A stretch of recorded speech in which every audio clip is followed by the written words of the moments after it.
So welcome to WION. My first question to you is the rousing welcome the Indian Prime Minister got at the airport when, of course, the Prime Minister of Papua New Guinea did a special gesture by bowing and touching the feet of the Indian Prime Minister in the traditional Indian way. So, High Commissioner, sir, my first question to you is how significant that was, because it was something surprising for many of us. Thank you, Mr. Siddhant Sibal, for inviting me into WION. I, I take this opportunity to wish you, of course, very best. And let me start by quickly addressing you this pertinent point. You would have seen the prime ministers of a host country going to the airport to receive incoming prime minister. That itself is a breaking of protocol. Now, what we saw on the 21st of May was something extraordinary. This comes from the leader of Pacific Island country, the largest country, Pacific Island country, at 4,65,000 square kilometers. In some ways, it is the connect. Papua New Guinea is a connect between ASEAN and the Pacific.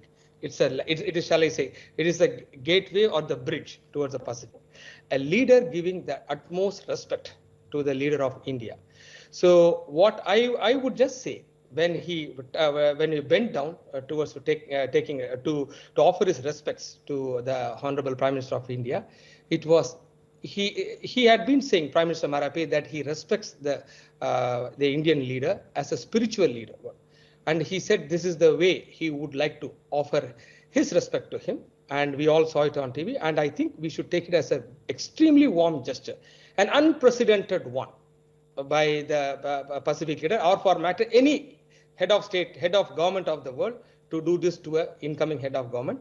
That shows the kind of warmthness, the respect the Papua New Guinea leader has towards India. And because this comes out of a long period of cooperation, a goodwill that India has had right from the time of the FIPIC 1 summit and even beyond that. So to answer you, this is what I would say. A kind of a special gesture to welcome the Indian leader, and I believe it has etched in the hearts of the Indian people, and I believe it has gathered mutual respect at both sides. Thank you. Sir, it has, of course, been one of the big stories, but also the big story is India's outreach to the Pacific countries. This is the third FIPEC summit and the first visit by the Indian Prime Minister to Papua New Guinea. Talking about India's outreach to Pacific, how significant and important role this summit plays essentially when it comes to India's engagement with the Pacific countries? FIPIC summit is a forum for India-Pacific Highland Cooperation, has been there since 2014. The first edition happened in November 2014 in Fiji, Suva, where Honorable Prime Minister himself inaugurated in assistant, where it co-hosted. That is the word we use, because this is different from other summits which other countries host. India partners with one country, one Pacific Island country, to co-host, to invite other countries, and to have a forum, to have a discussion, to find a common platform where development cooperation and multilateral cooperation is discussed. So this is a way where India partners with one country. This happens under the global, what shall I say, South-South cooperation, under which this is happening, of which India is now taking the logical step after the Voice of Global South Summit. You would have heard that on the 12th of January, Honorable Prime Minister inaugurated the Voice of Global South Summit. It's called the WAS Summit. 120 countries were called in to take their views, because India, as holding the G20 presidency, for the first time ever for any G20 country, was trying to take the views of the countries which were not on the G20, to take their views and echo their views as a leader of the Global South. Now, FIPIC is a step in that direction, and it is happening under the Act East policy. The Act East policy is the policy which governs India's policy towards the Southeast nations and the Pacific Island nations. So FIPIC is a framework for implementing that vision.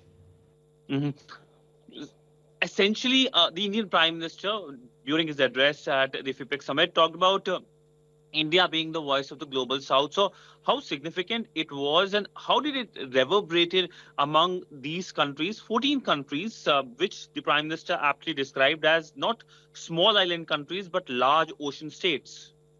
Exactly. See, if all Pacific Island countries, they have a huge, what you call it, exclusive economic zones.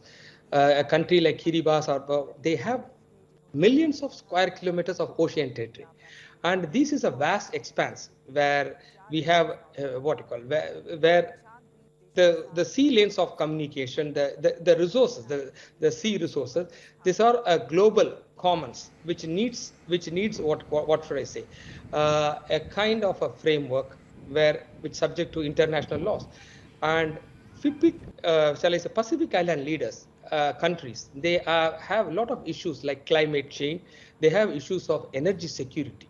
They have the issues of food security, and these pressing needs, or especially climate change is one thing, the defining thing, which will affect the Pacific Island countries, because many of them have their islands, which is just a few meters above the sea level.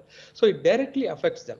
Now, FIPIC is a summit, I would say, which is there to share the developmental experiences Mm. of India, to help them in renewable energy, capacity building, and implementing projects by providing them what you call support through our great capacity by the human resource development. We have this thing called ITEC programs, India Technical Economic Cooperation, and we have this frameworks like Coalition Disaster Resilient Infrastructure, International Solar Alliance.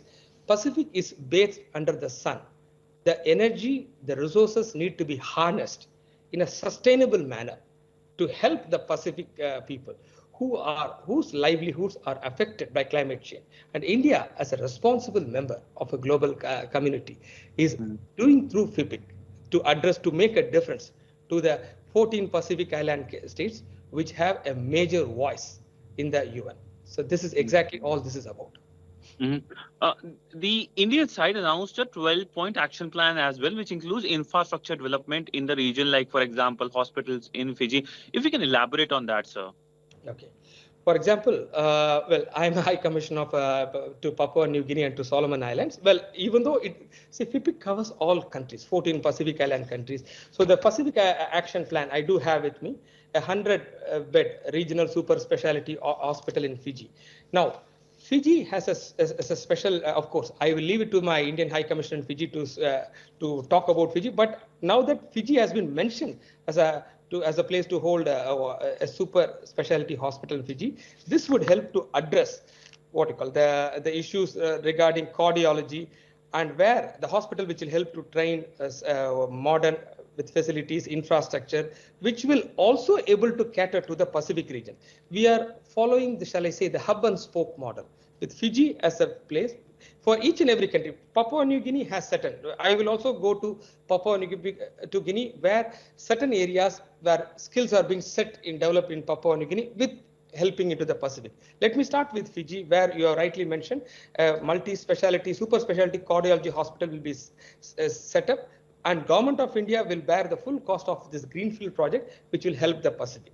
Now, second, Papua New Guinea, being the largest Pacific Island country, we are going to set up a Jaipur food camp. We are going to execute that. This mission will execute that by the end of this year, hopefully, because that is a mandate that has been given to us.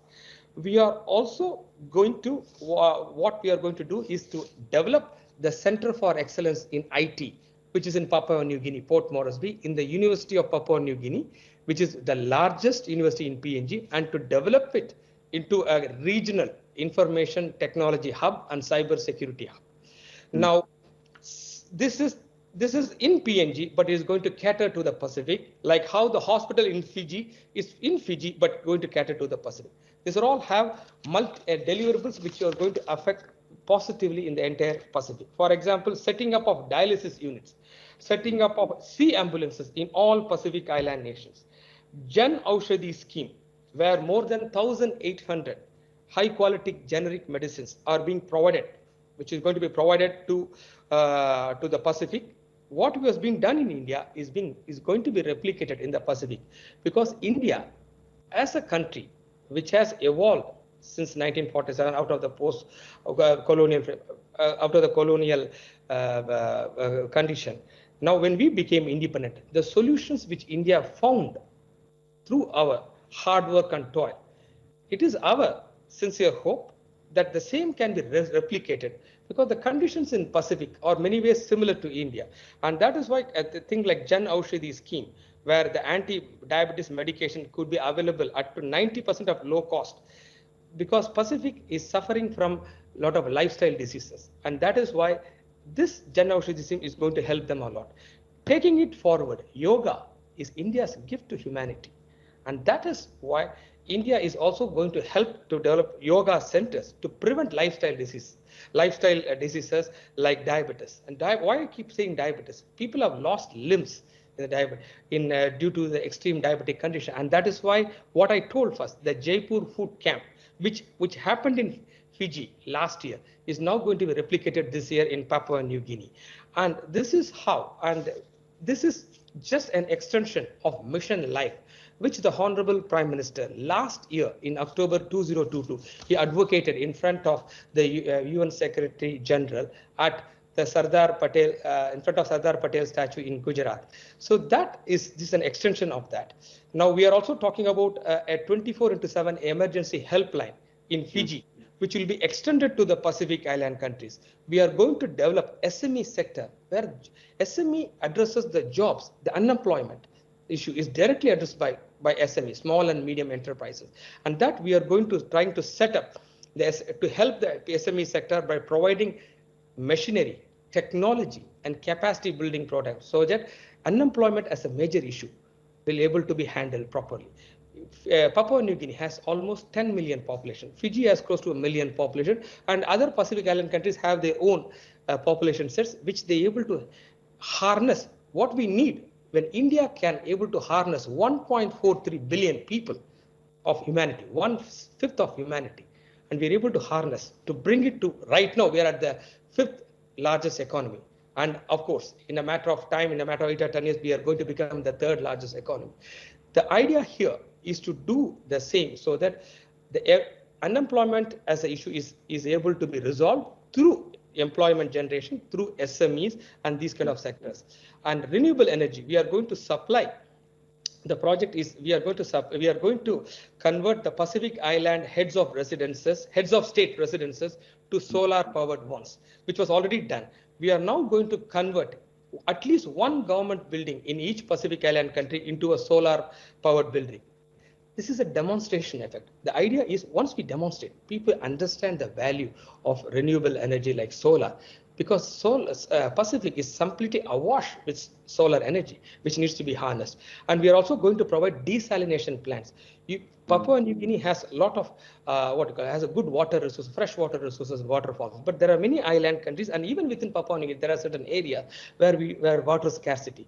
By providing proper desalination plants, India is going to assist by providing a basic livelihood, simple water, drinking water, potable water. So another thing is that the Sagar Amrut scholarship for capacity building, which India, the Honorable Prime Minister announced during the Pacific Summit. By doing this, by announcing the Sagar Amrit scholarship, 1,000 high-tech training opportunities will be provided for in the next 5 years for the Pacific Island countries. So this is the ambitious scheme under which the government of India has announced this, and now we are going to each of our Indian missions, which are accredited to the Pacific Island countries, will now go into the implementation mode to implement the mandate which was given to us by the leadership of India. Well, thank you so much, sir, for extensively explaining what India has done at the FIPEC summit and how India is engaging with the Pacific. The message is clear. It looks like from New Delhi, India is here to stay in the region, which is seen as the heart and soul of the Indo-Pacific region. But thank you so much, sir, for speaking to WION.